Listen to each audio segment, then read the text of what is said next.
Bonsoir à toutes et à tous et merci de nous rejoindre sur Radio Télémoussa. Bienvenue dans Regard Humanitaire, votre nouveau rendez-vous d'information consacré aux enjeux sociaux, humanitaires et aux initiatives de résilience en Haïti et dans la région. Chaque semaine, nous vous proposons un éclairage sur les réalités du terrain, la voix des communautés et les réponses apportées face aux crises. Voici les titres de cette première édition.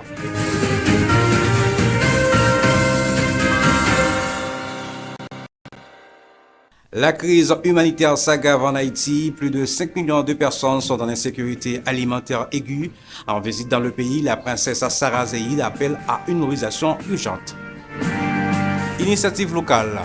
Face à la crise, des initiatives locales se multiplient à Port-au-Prince. Des jeunes sont formés à l'entrepreneuriat et au leadership. Des programmes d'autonomisation soutiennent également les femmes victimes de violences.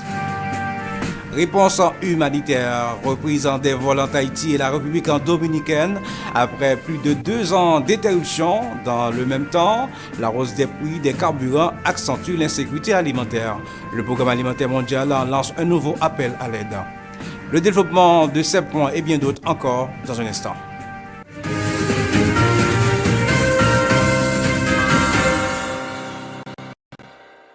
Bienvenue au journal de Regard Humanitaire.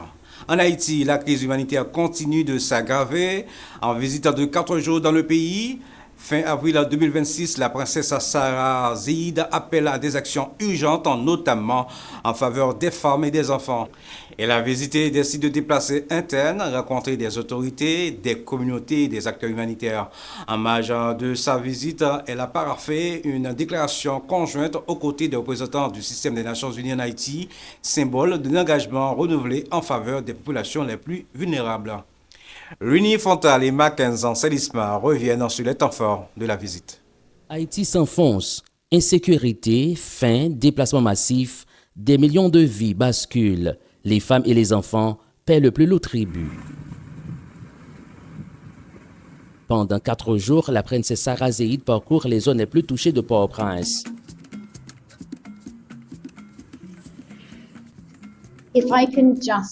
J'aimerais saluer ces femmes extraordinaires que j'ai rencontrées ces derniers jours et reconnaître le rôle essentiel ainsi que le poids immense de responsabilité qu'elles portent.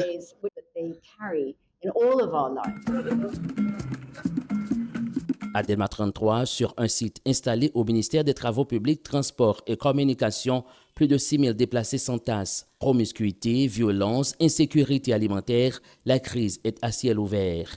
Depuis février 2025, cette mère de 2 enfants vit ici. Perte de repères, peur constante, absence de services de base, son quotidien a basculé. Depuis que je suis venu, c'est là. Moi, là, avec petit monde, petit garçon, avec un autre petit bébé. Bébé a bien 2 ans. Les gens vivent là, ouais. Et au contraire, quand on a commencé à faire travail, malgré à faire travail, ouais, côté pour belle. Là, plein avec, on va dormir, on danse ça toujours. On va faire besoin là, mais pas que côté pour me faire besoin. Les pour me faire besoin, c'est les petits bébés et métier on doit faire sous lit, c'est d'ailleurs pas que celle pour me jeter, moi-même moi quitter pour me faire besoin avec pour jeunes gens, si jeunes gens ça fait besoin parce que nous pas côté pour nous faire besoin. Plus loin, une autre famille déplacée, une attaque armée a tout emporté. Marie en situation de handicap, adolescente à charge, survivre est devenu un véritable combat de titans. Moi, je vis encore comme pour me vivre ma vie. Mais ce n'est pas parce que ma vie vraiment. Je me perds tout à fait. C'est dans le même monde pour être en grande chose pour me faire manger. Je dois balancer dans le camp. J'en ai là avec un petit sous-bois, avec un mari qui est handicapé. Écoutez, nous, à terre, là, il a dormi. Nous, même haïtiens, dans le moment où nous vivons là, c'est un coup bête nous vivons. Nous dormons sous toilette, nous mangeons sous toilette.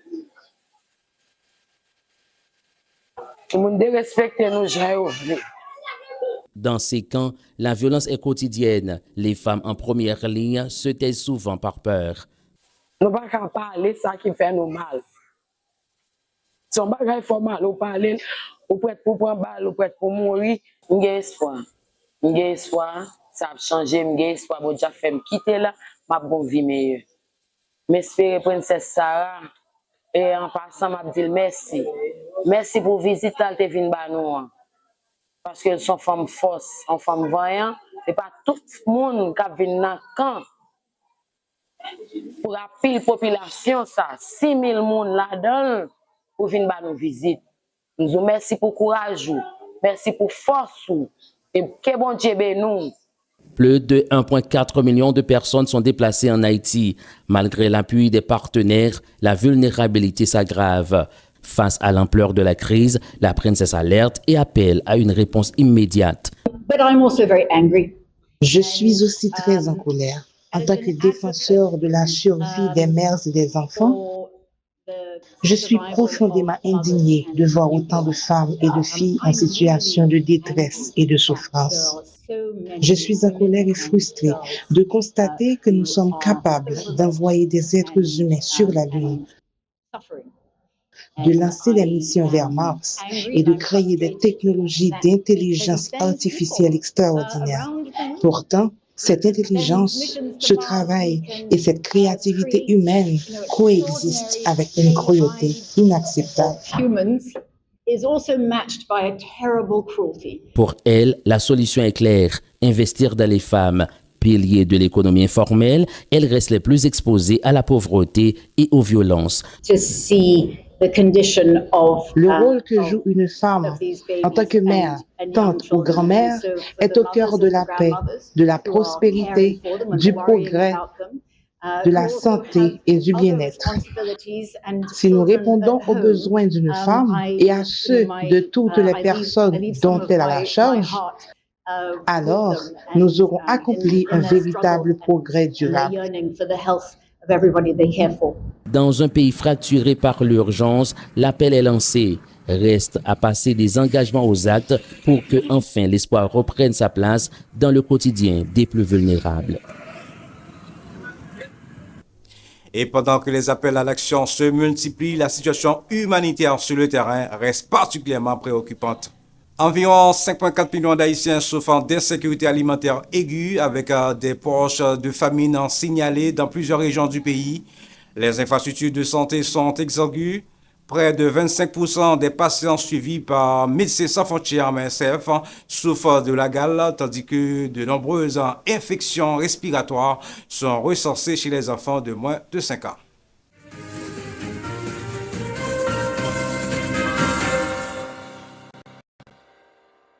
La violence, notamment dans le département de l'Artibonite et dans la zone métropolitaine du Port-au-Prince, entrave l'acheminement de l'aide humanitaire, aggrave la malnutrition et contribue à une augmentation des cas de malnutrition aiguë sévère. Dès le début de l'année 2026, plus de 6,4 millions de personnes nécessitent une aide d'urgence, tandis que plus de 1,5 million sont déplacés internes en fuyant la violence des hommes armés.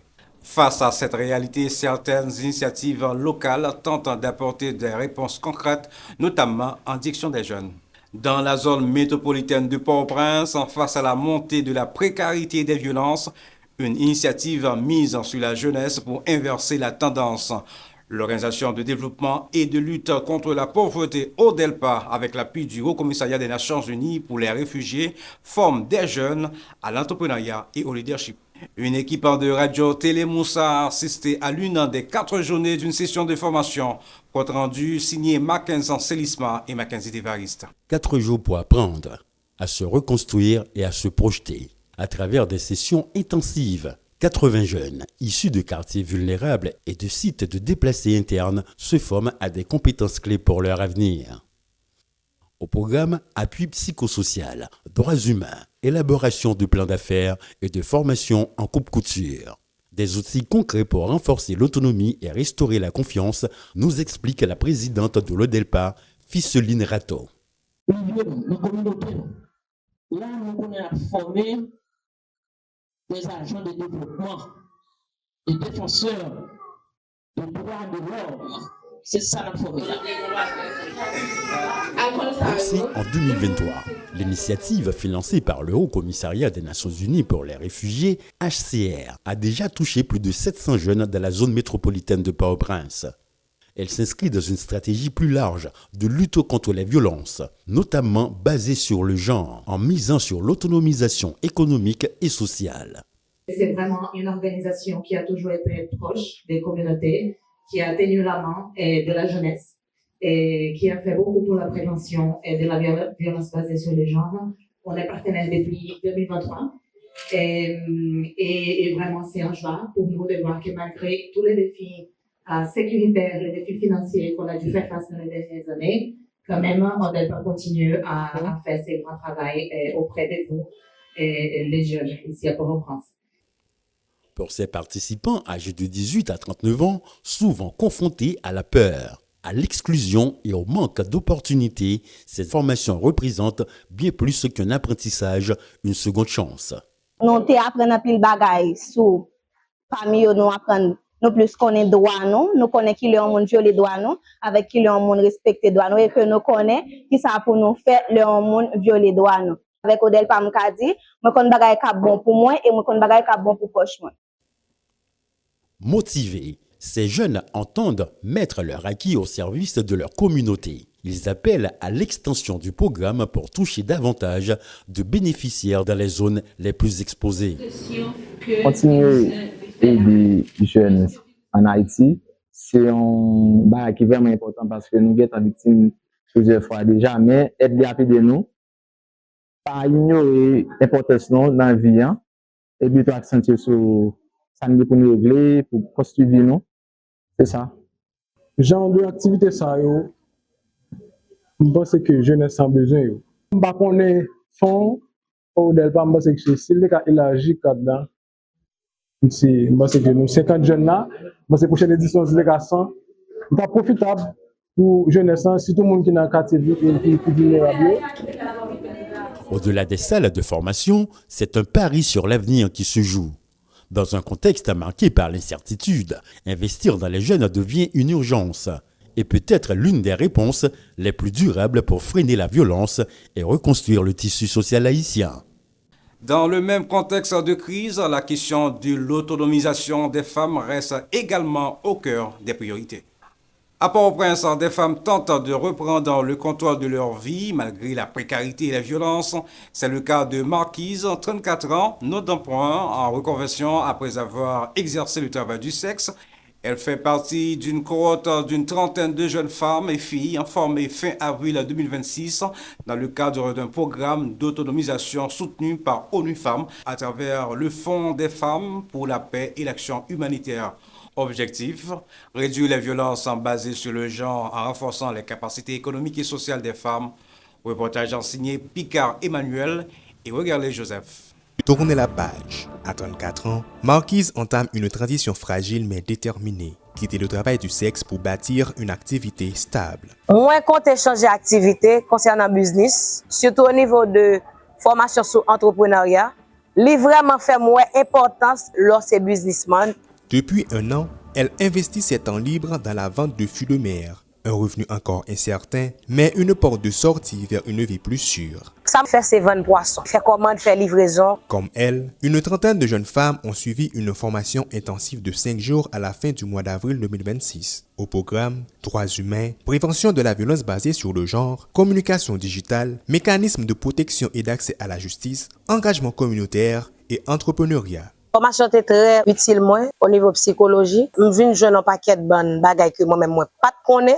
Il vient enrichir connaissance moins plus. Porté par l'Organisation de développement et de lutte contre la pauvreté ODELPA, avec l'appui d'ONU Femmes via le WPHF, ce programme vise à former 200 jeunes sur 6 mois dans la zone métropolitaine de Port-au-Prince et dans des sites de déplacés internes. Aujourd'hui, nous avons 7 jeunes femmes qui participent là-dedans. Normalement, nous qui s'allient, c'est non seulement il y a bien plus de connaissances, pour capable aller dans la zone, pour capable reproduire ça, et puis joindre une possibilité pour vivre beaucoup mieux, améliorer ce que vous vivez là. Sofenoé, c'est la caillou. Si vous voulez, vous capable de faire dans Sofenoé, mais ce sont des leaders qui sont en dans Sofenoé. Dans le quartier, c'est des représentants qui ont toujours des groupes qui sont ensemble avec eux, l'autre jeune femme pareil, qui a vécu même situation ça, que on va transmettre ça au gain pour capable aider au changer dans moyen par yo. Moi remercie staff technique ODELPA. Moi remercie tout organisation Sofenoé Pendant 5 jours, ça, moi, retrouvé en force que je n'ai pas de jambe gagné. Et ça te fait m'envirer là toujours. Je voulais faire toute l'autre institution qu'on connaît. Ce n'est pas tout le monde qui est dans le service de PS qui seulement voulait rester là-dedans. Il y a l'autre jeune qui voulait joindre un côté ou bien une institution qui a formé. Au-delà des compétences, l'enjeu est de redonner confiance et d'offrir des alternatives concrètes à des femmes exposées à la violence et à l'exclusion. Moi, je suis psychologue parce que en tant que PS, il y a toujours sous-estimé nous. Il y a des fois, il y a un paquet de bonnes vieux mots qui passent en blanc. Lorsque c'est jeune, c'est comme si, pour eux-mêmes, lorsque c'est PS, c'est comme si on pas monde dit tout. On a vraiment besoin de psychologue là parce que l'aime te vin là, on a même dit psychologue là côté que me bois clox, me avait fini avec tout bagage. Et c'est une monde, psychologue là, c'est une monde qui te remonté moralement et puis te fait me prendre conscience de moi-même.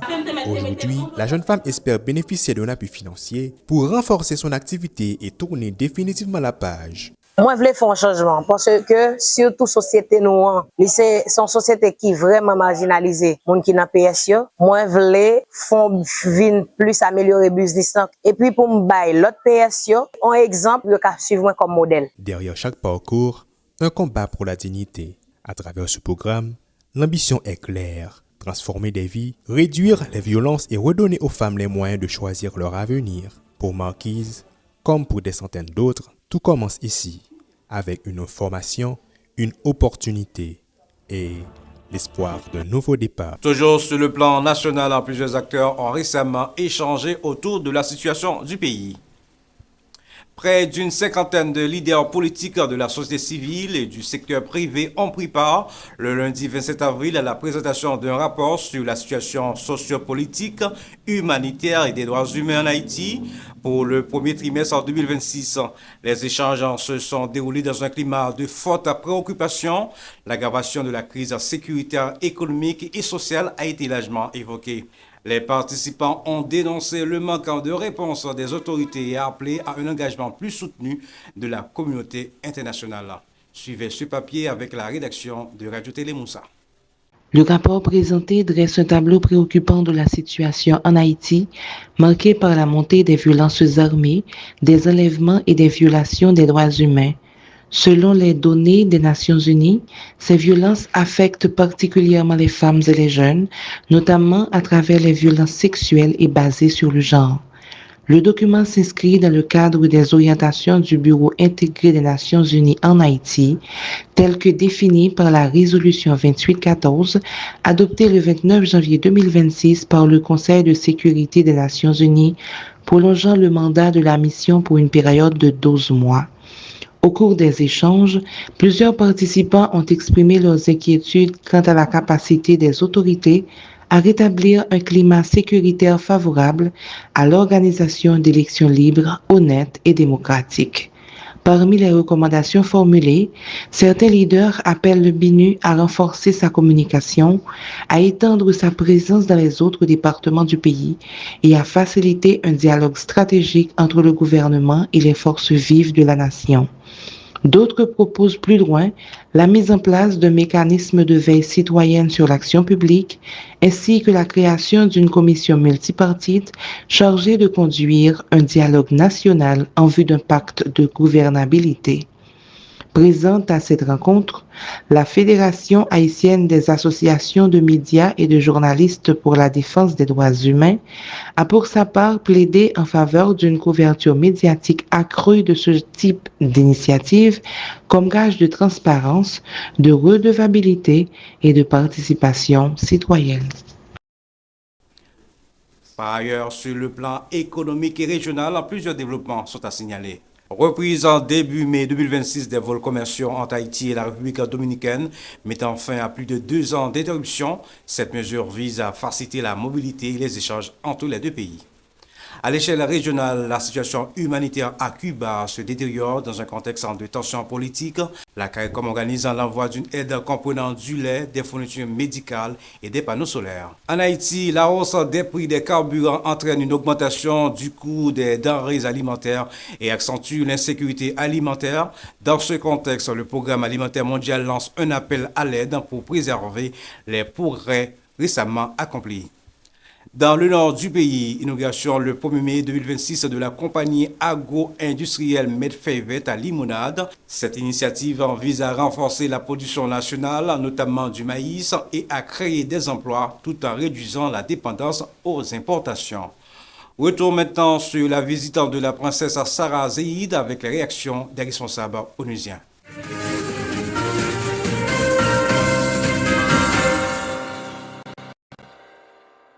À cette occasion, la représentante spéciale adjointe du secrétaire général des Nations Unies, également coordonnatrice résidente et coordonnatrice humanitaire, Nicole Boni-Kourassi, appelle à une mobilisation urgente de tous les acteurs. Les Nations Unies ont débloqué début 2026 140,5 millions de dollars en financement d'urgence afin de venir en aide à 1 million de personnes en Haïti, selon la coordonnatrice humanitaire Nicole Boni-Kourassi. Ce soutien permettra de fournir de l'aide humanitaire, de l'eau potable, des soins de santé et des abris d'urgence, ainsi que des services spécialisés pour les plus vulnérables. Il s'agit notamment de la protection des femmes et des enfants contre les abus, de la prise en charge médicale et psychologique des survivants de viols, du traitement des enfants souffrant de malnutrition et de l'aide aux personnes en situation de handicap. Par ailleurs, le Programme alimentaire mondial insiste sur l'importance d'investir dans les femmes. Wanja Karia, directrice de pays du Programme alimentaire mondial en Haïti, insistant sur la nécessité d'investir davantage dans les femmes, qu'elle considère comme la pierre angulaire pour l'avenir du pays. Elle réaffirme en outre l'engagement du PAM à intensifier ses opérations humanitaires afin de faire face à l'insécurité alimentaire. Ainsi s'achève ce premier numéro de Regard humanitaire sur Radio Télémoussa et sur différents médias partenaires à Port-au-Prince et dans la région du pays. Merci de votre fidélité. Retrouvez cette édition en rediffusion au cours de la semaine. D'ici là, restons solidaires et attentifs aux réalités de nos communautés.